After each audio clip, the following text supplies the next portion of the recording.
it's time for a Q&A. You've sent us your questions via Twitter, Facebook, and Twitter. And, so, Billy has picked out some good ones. Yeah, I haven't got words. That's why it's on Notepad. Yeah. That's why it looks really cheap. It's like on computer. Fine. Okay. So we'll start from the top. So this is from Ed Jones. Hello, Ed. Who would you like as the next companion? Who? I suppose, should we take this as like what we like from the new companion as opposed to actors? Yeah. I'd quite like Riggsy to join the TARDIS crew. Yeah. Okay. That'd be cool. Yeah. Because he's known as well. Relatively so. Yeah. Might be a bit difficult for him because he's got a girlfriend and a baby. Yeah. Well. I want someone who actually reacts to stuff like a human being. We started to get more of that with Kara. Yeah. But there's a distinct lack, I think, of companions who actually react to stuff like, oh shit. Yeah. They all take it on the chin like, yeah, we're all big and feisty and we can, it's not scary, it's just a monster. But that really, it lessens the effect the monsters have. Yeah, I mean, I don't want to say we need another Rose, because she could be a bit like on the chin with stuff. But, in those early stories, in Series 1, the way she reacts to things, I think is pretty good, it's pretty realistic. So I think something like that. But yeah, someone... I don't want one of these companions that is going to be like the girl who lived and whatever other ones we've had, because they've all got like a little name there, haven't they? Yeah. Like the girl who did this, the woman who was this. Can you not just be your name? Yeah. Well, even I thought we got past that, and then we had a shoulder turn up. God! They always have to have something about them. They can't just be normal people. Yeah, that's what I think we want. Is a normal person. A normal person. Okay, the Doctor's guitar, love it or hate it. That's from Scott Jones. Now, I go two ways. I don't mind it. It's okay. What I didn't like was that it just seemed to just appear in every episode. It's like, right, okay, use it sparingly, by all means. But I think by the Zygon story, that's how we first see him, isn't it? In that episode, he's there and he's playing it in the TARDIS. He's like, oh, but you were like playing it in the last episode. That was the first time where it was like, oh, it's getting a bit wearing there. Yeah, I'm glad that sort of. I think after that, I didn't mind the introduction where he was, talking about writing. Was he talking about writing Beethoven or something? Yeah, I liked that. That was quite nice. The a bit different, wasn't it? Yeah, it was very weird. He was just talking to the camera. It was like a pre-title sequence that was like.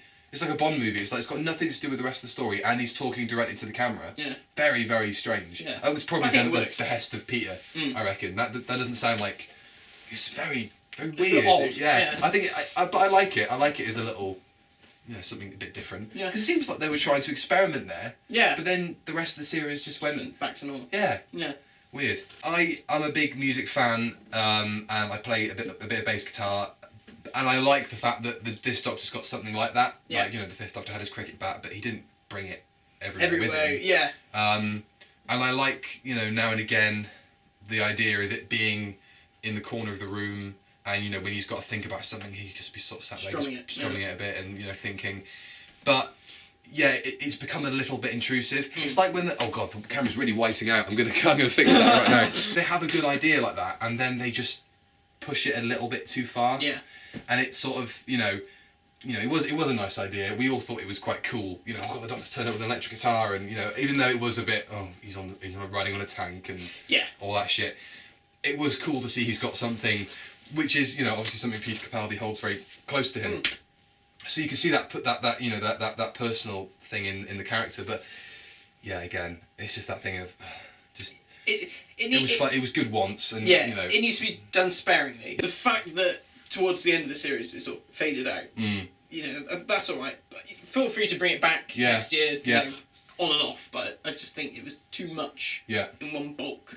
It's like that thing. It's like, oh, here's a good idea, and like you said, Capaldi was obviously really for it. It was his thing, and they're like, well, quick, let's just try and chuck it in as much as we can, and it was just too much. Do you think Doctor Who has become too introspective? That's from Ronan. I think that's one of my big misgivings with the show at the moment, is that it does focus a bit too heavily on itself. Yeah. It's a bit too self-serving. But I think that's the culture that sort of works outside of the show as well. Maybe, you know, sort of within the realms of the building it's made in, there is a sort of awareness of what they're making. And that, I think, sometimes bleeds into the show, that you do see, you know, people consciously referencing the fan base within the show, and that's a step too far, I think, because you don't see that in any other show. No. And for the audience, for the typical audience member watching at home that isn't on Tumblr or whatever, they're just going to go, they're not even going to notice it. It's just a blank space in their head. But yeah, for us being part of the fandom and, you know, and knowing the Tumblr lot, you know, that I said the distinct, the Tumblr fans, you know, it is, you do watch those scenes. I can't think of one off the top of my head, but you do sort of think, oh, that's been pandered for. I think the problem is you can't think of it off the top of your head. No, but it's when you watch still it, you there. Think, oh yeah, they'll love that. It, yeah. You know, it's the same with Sherlock Series 3. I found that was quite Tumblr focused. Yeah, like the whole thing about, you know, Moriarty and Sherlock. Yeah, ship them and all that sort of stuff. Yeah, and it's just like, well, why do this? Yeah, and you know exactly why they're doing it. It's not like a little coy little reference, like they don't get it and they just introduce it. They know who this is for, and they know they must look at it on a very regular basis, and go, which is terrifying. Which means they might see our stuff. Yeah, well, Reece Shearsmith. Reece Shearsmith, and his reaction was, it was different. But yeah, I think it has been too introspective. You know, and it's quite funny how when it came back, we were like, oh, I wish it would make more references to older stories. And now sometimes it's like you're making too many references to older stories. Or you're making references that don't work. So the Zygon story, Sullivan's gas. It's like, you know, oh yeah, it's a gas that will turn Zygons inside out. Well, hang on a minute. Harry Sullivan was a doctor, you know, in the Navy. He wasn't a scientist. He's not the... If you've watched Doctor Who, he is not the sort of person who... You know what? I'm going to create a gas that is going to commit mass genocide for this alien race. It's stuff like that. It's like, yeah, all right, say that there's a gas or whatever, but don't name it on Harry Sullivan for the fact that it's Harry. I think that happened... The worst one happened during the Christmas special... not the Christmas special, the finale this year, when... the writing became so introspective. Stephen Moffat went like, okay, let's see how people react to this. Let's make a white elderly male become a young black female. Yeah. And he did that by getting his main character, who was always against guns and weaponry, murder another Time Lord and shoot them. Yeah. And that's like... You've gone way too far over the edge there to prove a point that didn't even need to be proved. But he's so doing it because he knows that the audience are going to react to it. Yeah. The Sonic Sunglasses, another classic example. Yeah. He's doing it to poke. It's like a bear with a stick. Yeah. You know, poking a bear with a stick. It's like, you know, react to it. I'm doing it for you. You know. Is there any piece of merchandise you have always wanted to own but don't? That's from Max Mitchinson. Yeah. Well, because you are the world heavyweight champion of internet toy collecting for the Doctor Who community. So, what do you think of that? Is there any merchandise? Any merchandise you don't own that you wanted, and that's quite interesting because. I mean, I also own a lot. A lot of stuff. Yeah, I mean, I guess the thing is, it would be stuff like. Would be like prop things, wouldn't it? Right. I guess that would be what it is. So. You know, I mean, the Dalek that I have is very nice, but I'm fully aware that it isn't 100% accurate, like the shape's not right. Right. So I would love to get a This Planet Earth one. Or like a fan-built one that was built properly. Right. Well, I guess you'd be similar, wouldn't you? No, actually. Oh, really? Obviously you would like them. Well, yeah, that, obviously. I'm going to say, because I always wanted one but never owned one, and I saw them and always wanted them, the Dapol TARDIS interior. Okay, yeah. I always wanted that. Yeah. Because I used to build little sets for my Dapol figures, and I had little adventures with the Seventh Doctor and K9, and going to the Dalek City. It was made out of Jenga, and I've always wanted to do that sort of thing where you transition from one place and go through the doors of the TARDIS, and then you've got the console room. You know, not that I do that anymore. If you had the opportunity to remake 5 existing Doctor Who stories, which 5 would you choose and how would you remake them? Should we do one each? Okay. Because I think 5 is quite a push. That was Dan Opie. Oh, I'll remake them.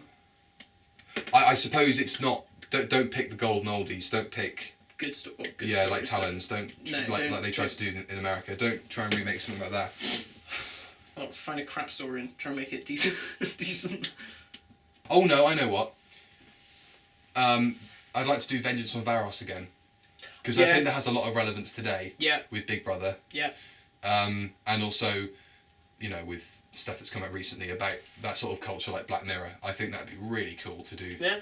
A sort of modern day Vengeance on Varos. And it's also one of my favourite stories, so. I mean, I guess there'd be like missing episodes that. Okay. Yeah, I'm sure it's that's like something acceptable. like Power of the Daleks. If we. That's already been remade. Yeah. You can't have that. Oh shit. Okay. Evil of the Daleks. Yeah, Evil of the Daleks. Or like the Daleks Master Plan. If in fact. As like an epic, like a full, George Lucas epic, like a proper, like. If we were told emphatically that we would never get the originals back, then. Yeah. That's the one you remake.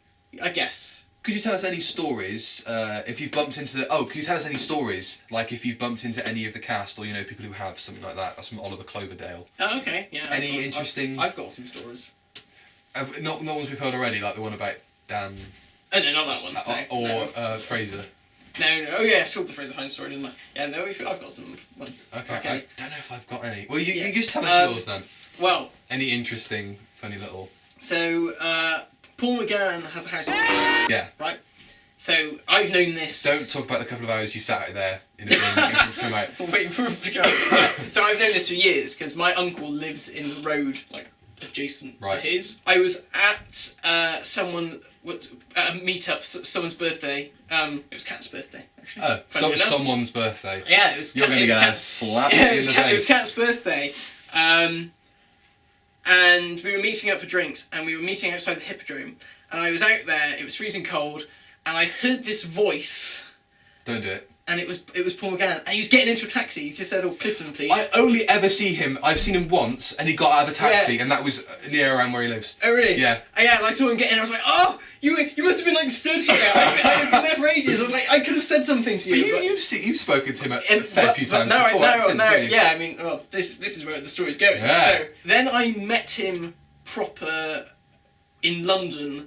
He was doing a show. Right. So I met him afterwards. He sort of waited to try and meet him, and he was snuck out around the front, being crafty. And I turned around, and some girl had caught him. And I was like, right, we gotta go. Jesus Christ. Yeah. So I got to sign this thing, had a picture, and that was that. So that was cool. And I was like, yeah, I finally met him. Then, like most recently, like a possessed fangirl. Yeah, like a couple of years later, met him like every year. Yeah. Just like bumped into him at things. Said hello, nice to meet you, blah blah blah blah blah. And he was like, "Oh, did you enjoy the thing?" Yeah, blah blah blah blah. And he said, "This was 2013, early 2013." Because he said to me, he said, "Oh, I'm actually going to be doing some recording with Tom Baker soon." And I said, "Oh, right, for the 50th, the Light at the End thing." He said, "Yeah." He said, "But I'm a bit nervous." I said, "Oh yeah." He said, "I've heard he can be a bit odd, he's a bit of a character." I said, "Yeah, he's a bit mad." Right, okay. And he said, "Yeah," "but I'm looking forward to it." I love that you're giving a doctor advice on meeting another doctor. Yeah. Then when I was at university, sorry, this is going to be such a long story. Yeah, so this my one's short as fuck now compared to yours. So this is when we went to the Slapstick Festival to see With Nell and I. Silence phone. At the time, I was doing a project at university related to my Paul McGann Series 3 stuff. And I had discovered, I had no idea, before anyone thinks I'm some mad stalker, that Paul McGann's ex-wife worked at the university. Yeah. She was an English teacher. And I was talking to the lady who was tutoring me, and she was like, "Oh, you should show this to." I was like, "Yeah." She said, Annie McGann. I'm like, "What?" She's like, his ex-wife, she works here. And I was like, "What?" It's like, what? And then it was sort of me and this other woman, my tutor, and she said, "Look," she said, "I've sent her the link," and she said, "I'll show Paul when he comes back at Christmas."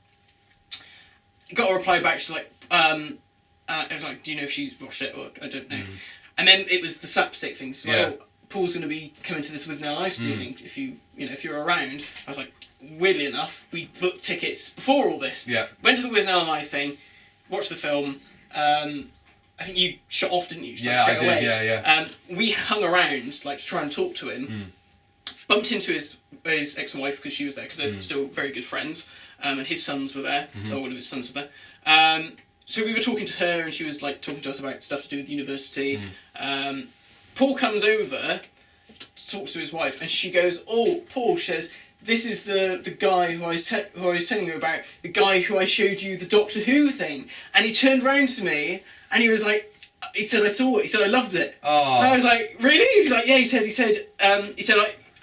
said, fans send me stuff all the time. He's like, I never look at it. He said, but I looked at a bit of yours, and he said, "You got it." He said, "You're trying to do the same stuff that we do at Big Finish." And I was like, "Yeah, give me a job." But the weird thing is, he turned round, and he said to me, he said, "We've met before, haven't we?" Yeah. And I was like, "Yeah, we have." And he's like, "Oh, how are you?" And he put his arm around me and stuff. And he'd met Kat the previous times, and he saw her at a convention, and they'd spoke quite a bit. And he's like, "Oh, and it's you," and he put his arms around her, and it was just like, wow, we sort of know Paul McGann, and and I sort of said, I would like to work for Big Finish sort of thing. And he's like, "Oh, I'll try and talk to Nick. I'll say that I know you." He never did. But I direct messaged him on Twitter a couple of times. I actually have his email address, so I could just send him an email. Which will appear now at the bottom of the screen. Everyone will get. So, and that was like my chronicle of meeting Paul McGann. Excellent. So yeah. Well, mine starts a lot earlier than yours. Okay. But it's very short. My dad used to work in a music shop in Bristol. You've heard it. I know this one. And he used, I think you might have. I'll probably told it. Anyway, I'll tell it again because I don't really have many other stories about Doctor Who. Doctor Who people. Yeah. Actually, I'll say the first Doctor Who person I ever met was my dad was doing Panto or something. I can't remember what it was. Bonnie Langford was in it. Wow. And Peter Straker. Now I didn't meet Bonnie Langford because I didn't really know. I hadn't watched any Sylvester McCoy stuff. I didn't at that point. I'd only watched Should I know the name of this other guy? Well, I'll explain it in a minute. Okay. So Peter Straker was. I say the name now like I know him, but no one else will recognise the name until I maybe until I say who he played in Doctor Who. This guy called Peter Straker was doing this play, and I didn't know at the time, but I don't know if he was one of his last or the last partner that Freddie Mercury had before he died. They were partners. Oh, right, okay. And he played. Shit, I've forgotten his name. He is the lead Mavellan in Destiny of the Daleks.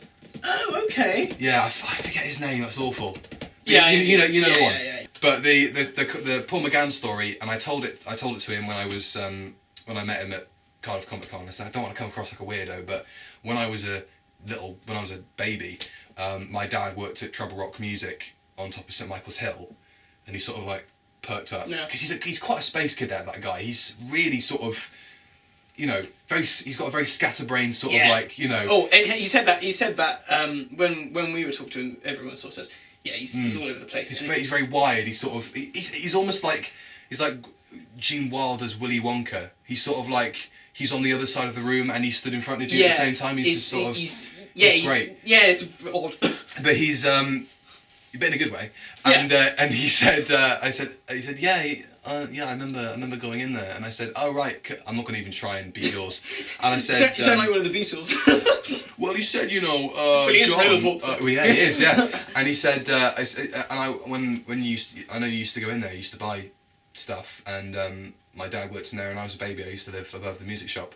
He went, oh, that's weird, man. That's so weird. He's just going on about this. He couldn't get his head around and now here I am, 17 years later, 18 years later, and I'm 19 years later even, and I'm talking to him now and saying I'm a big Doctor Who fan. And he said, that's very weird how you wouldn't have known. No. And now here you are, you're a big Doctor Who fan and all this stuff. He didn't say it in as many words, but that's what he was trying to. I think that's what he was trying to communicate. Yeah. Okay, next question. Do you like the sonic screwdriver The in new Joel one. Hughes? Oh, right. The new one. Joel Hughes. Okay, I'm not that struck on it. No. Oh, I think it looks really uncomfortable to hold. It looks too busy. I think what works. I out of all the ones that we've had, I like from the new series. I like Eccleston's Tenants one. Okay. Because it's simple. I like the War Doctors. Yeah, all the War That's Doctors. Yeah, that's true. I'd forgotten about that. Yeah, that's pretty good, isn't it? I need to get one. But I just think it was just such a nice, simple design. You know, it's just a light on the end. Yeah. You know, it extends. That's cool. That's a fun little feature. And that's it. You know, fine. I think that, you know, the 11th Doctor one, you know, it shoots out. She's got like spikes on the end, whatever. And then, you know, with this one, it's like there's just so. I think that 11th Doctor one is like, that's a toy. Like that is much more of a, and you know, it fits in with the aesthetics of the chrome and the, you know, of the first 11th Doctor's TARDIS. I mean, I know that he sort of said, "Oh, it looks of the TARDIS." You know, it looks because it's blue and it's kind of like the top looks a bit like the roof, and, and all that kind of stuff. I was just like, it just doesn't look. Especially considering he's going to take it out of his pocket and go like that, and you're not going to see it maybe for another story or two. Yeah. It's got so much going on with it. Yeah. It's almost like they've over-designed it. Yeah. But I suppose over-designed it because kids will want to play with all the functions on it. I mean, cut this out. But I heard from. I had to cut a lot of that conversation out there because Matt told me some top secret information as to why we got the sonic screwdriver. So now my opinion is, screw them, actually. No, for the reason why we've got it. Jesus Christ, you've got some moles, man. You've got some sneaky people inside the show. Okay, the last question. Do you think Peter Capaldi will stay after Series 10 due to him stating that it might be his last? That's from Jenna Smith. Ooh. I'd like to think so. I really don't want Peter Capaldi to go. Part of me is worried that... That would be 3 years, though. It would be 3 years. That's gone quick, man. It's gone very fast. Part of me is a bit worried that they're going to say, well, Moffat will go with Series 10. Say he's going with Series 10. So he might as well go with him. And I think they'd say, you've got to go to Peter. We're going to bring in a new showrunner. I think Peter would be... new Doctor. I think Peter would be hesitant to... I mean, I'm sure, obviously, he's a nice guy and he'd you know, welcome a new showrunner in with open arms. But unless he knows that showrunner, I don't think he'd be comfortable being under somebody else's guidance, seeing as Stephen's just left. Yeah, maybe. I mean, I'm just really hoping that he's just like, I love being Doctor Who. This is what I've always wanted to do since I was a little boy. Yeah. I don't want to give up. You know, I'm having fun doing it. I did bugger my knee up and I don't see my family, but, you know. But no, I He buggered his knee up? What was that doing? Doing Doctor Who. He had the same knee injury that Matt Smith had. Doing what? I think he thinks it's from running down corridors and then turning on the spot, like towards the camera. Matt Smith got the same one? Yeah, he said when he met... Can you remember Matt Smith was on crutches for a time? No. Yeah. Oh, yes, yeah, no, I remember during the Christmas, where he was doing his last story. Yeah, and when he and Peter like first met, just a chat about, well done for getting the part, cheerio. He said he was on crutches and he just buggered his knee up. And it's the same injury. Wow. Obviously, you've got to think, poor Peter Capaldi, he's like 56. Yeah. So he's taking longer. He's the same age as Paul McGann. Or, like, he's not, is he? Or like, he's only like, he's either the same age or like slightly older by like a couple of years. Wow. That is the ageing because it was his birthday not long ago and Kat tweeted Paul McGann and said, where is your fountain of eternal youth? And he replied with something. But yeah, it's mad, isn't it? Wow. God, you're best friends with Paul McGann. Yeah, you know, I want Jesus to meet him again and just be like, all right, Paul, and he might be like, I remember you. Yeah. Bezzy mates. Do you want to go for a pint? Yeah. No. Because if he, I'm just gonna lie and be like, if he's like, oh yeah, I don't know you. Like, oh, you know, I went to Bath Spa. I Yeah, I work at Big Finish. I've lost Nick's phone number. Could you give it to me? I spoke to him the other day. I don't know where it is. All right. So thank you for your questions. We had a lot of fun answering them. So, thank you, and we'll see you next time. Goodbye. I know that Aaron J.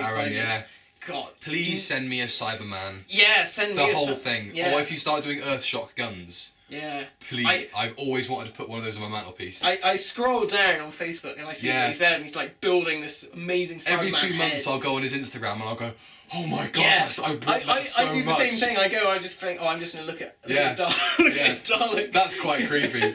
But they're just so good. How you doing, man? I show my brother, I was like, look at this. And he's like, wow, where did you get those? I was like, he built them. Yeah. I was like, no, he never. I was like, he built them. Mm-hmm. He was like, my God. It's unbelievable. Yeah. Hey, look, if we say enough nice things about him, we could have a sponsorship, right? Yeah. So it's like someone saying, I love Greg's the Bakers and getting loads of like sausage rolls to the door. So you know, I'm not even going to say it because that like sort of sullies him doing his work. It's sort of like just saying it just to have it.